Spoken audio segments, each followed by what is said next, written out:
Well, initially when I was approached by Virtual Expos to participate in the last event, I was somewhat hesitant. I'm completely non-technical, I'm not very web savvy, and I was concerned that A, it would be a lot of work for me to set up, and B, once I had it set up, I wouldn't know how to use it and it would be somewhat confusing.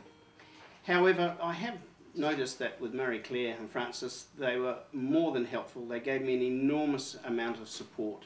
They helped me at every stage of setting it up, which I must say was pretty easy even for a non-technical person. And we put the event up in probably a couple of hours, I would think.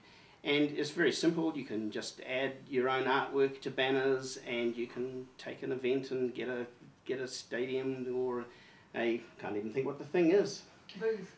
A booth. A booth. You can get a booth. You can get a booth to suit your enterprise. And from then on, really, it was a matter of being able to handle a Skype call, which I can handle, and I think probably most other people can do, as well as that. Some involvement with typing. You don't have to type to answer questions or ask questions at the same time as you're talking, as I'm not a touch typist, and I found that sometimes they were probably seeing the top of my head rather than my face.